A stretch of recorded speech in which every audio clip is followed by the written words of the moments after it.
नमस्कार। आज 29 जुलै 2026 गेल्या काही दिवसांपासून उसंत घेतलेल्या पावसाने आता कोल्हापूर शहराबरोबरच जिल्ह्यामध्ये पुन्हा एकदा दमदार हजेरी लावलेली आहे।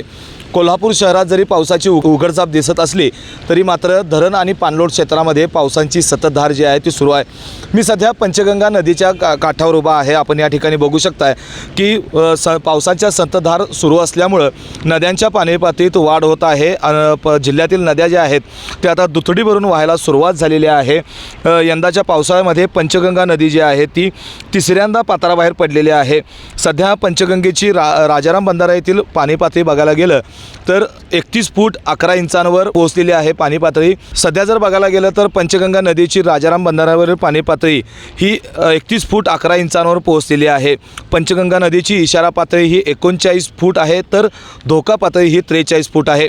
दुसरीकडे बघायला गेलं तर कोल्हापूर जिल्ह्यातील एक महत्त्वाचं धरण मानलं जाणारं राधानगरी धरण हे 97% इतकं भरलेलं आहे। स्वयंचलित दरवाजांना धरणाचं पाणी लागलेलं आहे। त्यामुळं 100%वर जर राधानगरी धरण भरलं तर हे कोणत्याही क्षणी राधानगरी धरणाचे स्वयंचलित दरवाजे उघडण्याची शक्यता नाकारता येत नाही। जर राधानगरी धरणाच्या स्वयंचलित दरवाजातून पाण्याचा विसर्ग सुरू राहिला तर नद्यांच्या पाणी पातळीत जी काही संत गतीने वाढ सुरू होती ती झपाट्याने वाढ व्हायला सुरुवात होईल आणि त्यामुळं नदीकाठच्या गावांना ग्रामस्थांना सतर्क राहण्याच्या सूचना ज्या आहेत त्या प्रशासनाच्या वतीनं देण्यात आलेल्या आहेत। दुसरीकडं कोल्हापूर जिल्ह्यामधील जवळपास 35 बंधारे जे आहेत ते पाण्याखाली आहेत। त्यामुळं या बंधाऱ्यावरून वाहतूक जी आहे ती बंद करण्यात आलेली आहे। पर्यायी मार्गाने वाहतूक सुरू ठेवण्याचा सूचना हे प्रशासनाने दिलेल्या आहेत।